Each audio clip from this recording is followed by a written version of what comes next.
Hello students, welcome to my YouTube channel and today we are going to discuss about life processes in details. ठीक है, आपकी जो worksheet आती है या जिन बच्चों की वर्कशीट्स नहीं आती हैं, ठीक है, तो वर्कशीट में हमें एक एक टॉपिक करके उसको डिस्क्राइब करवाया हुआ है, तो उसी के कुछ शॉर्ट नोट्स हम कर लेते हैं। उसके अंदर हम कंसेप्ट को डिस्कस करेंगे और वन बाय वन एक या दो पार्ट्स के अंदर कंप्लीट चैप्टर जो है वो हम डिस्कस कर लेंगे। ठीक है, तो एक बात देख लो बच्चे, जिनकी वर्कशीट्स आती है ना, सिर्फ वर्कशीट के ऊपर डिपेंड मत रहो, क्योंकि पेंडेमिक जो है वो अभी है, अगले साल नहीं होगी। ठीक है, तो जब भी आप अपनी हायर क्लासेस में जाओगे या कभी भी कोई एग्जाम देने जाओगे तो आपके कंसेप्ट्स जो है वो कमज़ोर रह जाएंगे, इसलिए वर्कशीट करो, अच्छी बात है। ठीक है, अगर आपके एग्जाम में उतने में से आता है तो, बट कंसेप्ट्स भी अपने क्लियर करो कि है क्या। ठीक है, सो यहाँ पे देखो, all living organisms perform certain life processes. कौन कौन से लाइफ प्रोसेसेस होते हैं? ग्रोथ होती है, एक्सक्रीशन होता है यानी कि हम बढ़ते हैं, व्यर्थ पदार्थ को बाहर निकालते हैं जिसको एक्सक्रीशन कहा जाता है, रेस्पिरेशन यानी कि श्वास लेते हैं, सांस लेते हैं, सर्कुलेशन होता है, हमारा जो ब्लड है, खून है, उसका सर्कुलेशन होता है। ठीक है, अब यहाँ पे देखो, all processes like respiration, digestion which together keep the living organism alive and perform the job of the body maintenance are called life processes. वो प्रोसेसेस जैसे रेस्पिरेशन हो गया यानी कि सांस लेना हो गया, डाइजेशन यानी कि भोजन को पचाना हो गया, जो एक साथ मिलके किसी भी ह्यूमन की या हमारी जो लाइफ है, हम उसे मेंटेन करते हैं, हमें ग्रो करने में मदद करते हैं, उनको क्या बोलते हैं? Life processes.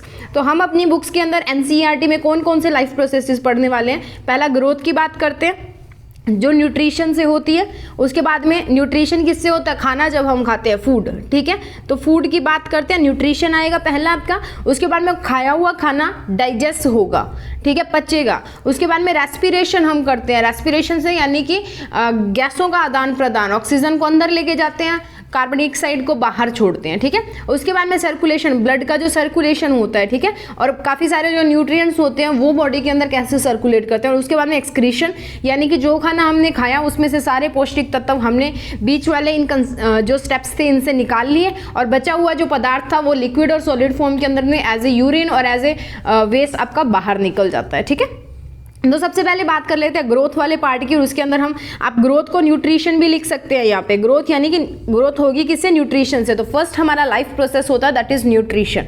ओके, हम यहाँ पे जो पढ़ने वाले हैं प्लस 10th क्लास के अंदर वो न्यूट्रिशन पढ़ेंगे प्लांट्स और एनिमल्स के अंदर, और एनिमल्स में हमने सिर्फ पढ़ना है ह्यूमन का। ठीक है, तो यहाँ पे देखो, the whole process by which an organism obtain its food.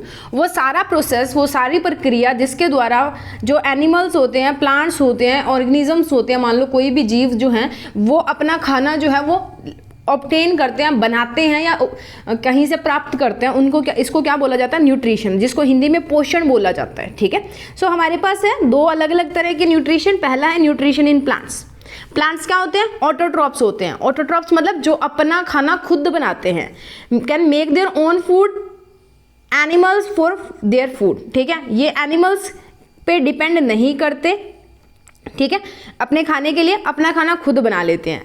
Nutrition in animals, ये हेटेरोट्रॉप्स होते हैं, डिपेंड करते हैं प्लांट्स और अदर्स के ऊपर अपने खाने के लिए। जैसे ह्यूमन है, हम फल सब्जियां लेते हैं प्लांट्स से, और जो नॉन वेज लोग होते हैं वो एनिमल से भी जो उनकी मीट वगैरह है वो खाते हैं, या दूध जो है वो एनिमल से हमें मिलता है। तो काफ़ी सारी चीज़ों के लिए हम एनिमल्स के ऊपर डिपेंड करते हैं। ठीक है, जैसे ह्यूमंस की हम बात कर लेते हैं, तो उसके बाद की बात करते हैं।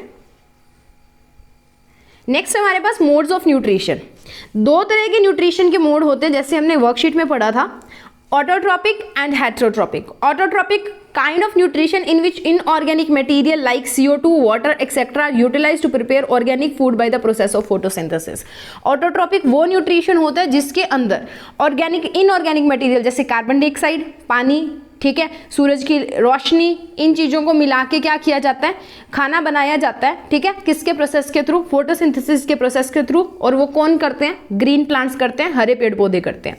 सेकेंड बात करते हैं kind of nutrition in which organisms do not possess the ability to synthesise their own food. Animals, दूसरे में क्या होता है कि वो एनिमल्स, वो ऑर्गेनिजम्स आते हैं, वो जीव आते हैं जो अपने आप अपना खाना नहीं बना सकते, वो खाना बनाने के लिए ऑटोट्रॉप्स के ऊपर डिपेंड करते हैं। ठीक है, इनडायरेक्टली और डायरेक्टली कैसे भी कर सकते हैं, या तो सीधे तौर पे कर सकते हैं, या जो आप बोल सकते हो इनडायरेक्टली कर सकते हैं, वो सीधे तौर पे ना करें, कोई बीच में एक चीज़ और आए और वो उनको प्रोवाइड कराएं। फॉर एग्जांपल एनिमल्स हो गए और फंजाई हो गया। ठीक है, अब बात कर लेते हैं ऑटोट्रॉपिक न्यूट्रिशन की डिटेल के अंदर। तो ऑटोट्रॉपिक न्यूट्रिशन में क्या होता है, the organisms which carry out autotrophic nutritions are called autotrophs. जैसे green plants, green plants autotrophs क्या करते हैं, ऑटोट्रॉप्स एनर्जी मॉलिक्यूल्स को यूज करते हैं सिंपलेस्ट इनऑर्गेनिक मटेरियल को, ठीक है। ऑटोट्रॉप्स जो होते हैं वो यूज करते हैं किसको, सिंपलर इनऑर्गेनिक मटेरियल को, और उनको कन्वर्ट कर देते हैं कॉम्प्लेक्स हाई, मतलब जो मटेरियल्स होते हैं हाई लेवल के कॉम्प्लेक्स हाई मटेरियल्स, यानी जिसको हम क्या बोलते हैं, कार्बोहाइड्रेट्स, जो हम ग्लूकोज बनाते हैं फोटोसिंथेसिस के अंदर। देखो होता क्या है, autotrophic nutrition is fulfilled by the process by which autotrophs take carbon dioxide and H2 and convert these into carbohydrates, ठीक है, और उसको क्या बोलते हैं, फोटोसिंथेसिस। सनलाइट के प्रेजेंस में जब प्लांट्स कार्बन डाइऑक्साइड और पानी को कार्बोहाइड्रेट्स यानी कि ग्लूकोज के अंदर कन्वर्ट कर देते हैं और ऑक्सीजन और H2O को साथ में बाई प्रोडक्ट्स रिलीज करते हैं, उस प्रोसेस को बोलते हैं फोटोसिंथेसिस। 6CO2 + 12H2O क्या बनाएगा, सनलाइट क्लोरोफिल, तो C6H12O6 + 6O2 + 6H2O, ठीक है, ये बन गया। अब रॉ मटेरियल्स क्या क्या चाहिए, अब ये जो मैं आपको करवा रही हूँ ना, ये नोट्स मैं आपको डिस्क्रिप्शन में प्रोवाइड कर दूंगी, इसमें से आपको अपनी वर्कशीट का हर एक क्वेश्चन मिलेगा, हर एक, ठीक है। सो रॉ मटेरियल्स क्या होते हैं हमारे पास फोटोसिंथेसिस के, पहला सनलाइट, फिर क्लोरोफिल जो ग्रीन कलर का पिगमेंट पाया जाता है प्लांट्स के लीव्स के अंदर, ठीक है, जो क्या करता है, सनलाइट को एब्जॉर्ब करता है, क्लोरोफिल सनलाइट को एब्जॉर्ब करता है। अब जो है वो CO2 एंटर करेगी स्ट्रोमेटा के थ्रू, हमने स्ट्रोमेटास किए थे ना, उनके थ्रू CO2 जो है वो enters through the stomata and oxygen जो है वो रिलीज होती है as a by product through the stomata leaf, और पत्ते में से कार्बन डाइऑक्साइड अंदर जाती है और ऑक्सीजन जो है वो बाहर आ जाती है, CO2 अंदर जाएगी और O2 जो है वो बाहर आ जाएगी, ठीक है। नेक्स्ट है वाटर।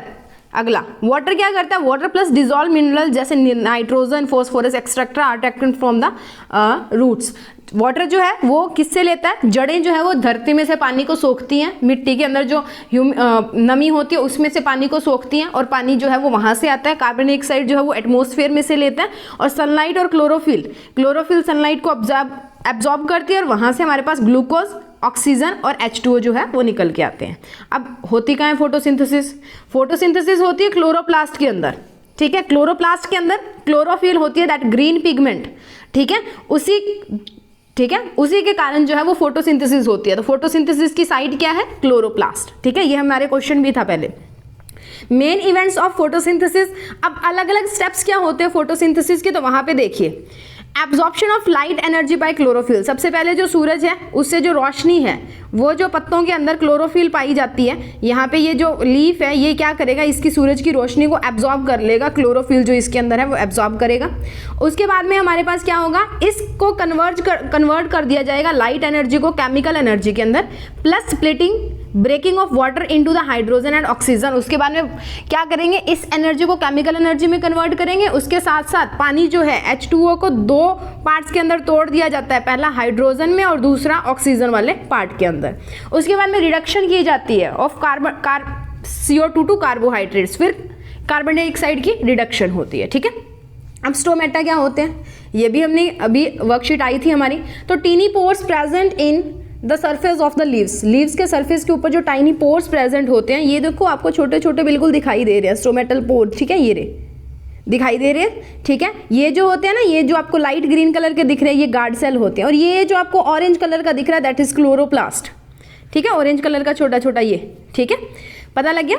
अब यहाँ पे क्या करते हैं, स्टोमेटा का काम क्या होता है, पहली बात तो ये एक्सचेंज करते हैं ऑक्सीजन का और कार्बन डाइऑक्साइड का, O2 और CO2 का, लूज करते हैं large amount of water vapour during transpiration.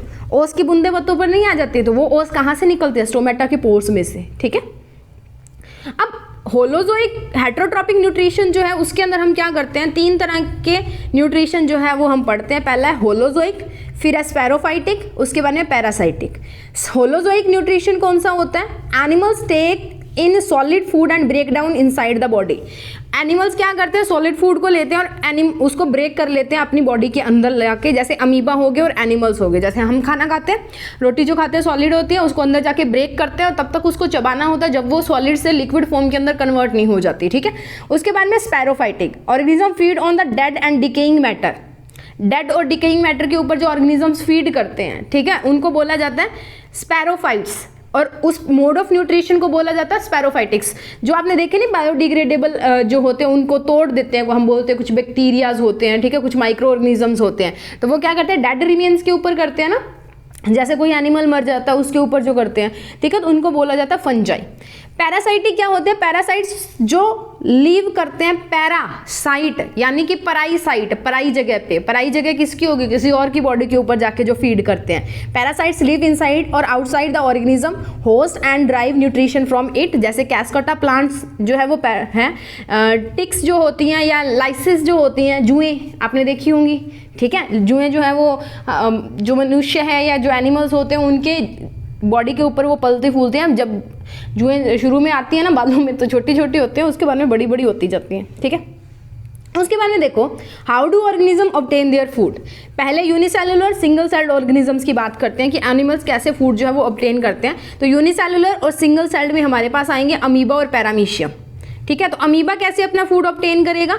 तो ये देखो अमीबा क्या करता है, ये अमीबा की शेप आपको छोटी क्लासेस में बताई होगी कि उसकी कोई शेप नहीं होती है, जैसा मर्जी आप उसको बना दो, ठीक है। तो वो क्या करेगा, अब ये इसका न्यूक्लियस है, ये अमीबा है, ये फूड का पार्टिकल इसके पास आया है तो ये एक कैविटी बनाएगा ऐसे, और ऐसे कैविटी बना के मतलब एक मुंह सा बना लेता है। उस मुंह के अंदर उसको क्या कर देता है, जिधर से भी आएगा उधर बना लेगा, जरूरी नहीं है इसी साइड बनाएगा। जैसे फूड पार्टिकल इसके अंदर आया, अब ये इसको बंद करना स्टार्ट कर देता है, इसको फूड वैक्यूल बोलते हैं, ठीक है। और ये जो मुंह बनाता है, ठीक है, दैट इज नोन एज पैसिडोफोडिया, ठीक है। अब यहाँ पे फूड वैक्यूल में ये चला गया, अब चला गया तो ये क्या कर लेगा, अपनी पूरी जो बॉडी है उसको बंद कर लेगा और खाना ये यहाँ पे आ गया, अब इसको ब्रेक डाउन कर देगा, तोड़ देगा, ठीक है। अब किया क्या इसने, अमीबा आया, उसने सूडोपोडिया बनाया, सूडोपोडिया ये, ठीक है, extension of cell membrane, cell membrane को एक्सटेंड कर दिया अपनी को आगे। ये जो है ये वैक्यूल सा बन गया, खाने को पकड़ा, कैप्चर किया, फंसाया उसके अंदर, टेक इन फूड वैक्यूल के अंदर लेके गया, digestion of food in food vacuole, food vacuole के अंदर उसकी डाइजेशन की यानी कि डिफ्यूजन के थ्रू, ठीक है।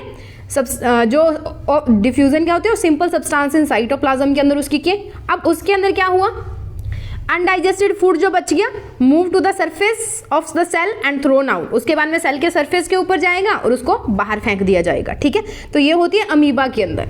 नेक्स्ट बात करते हैं पैरामीशियम की।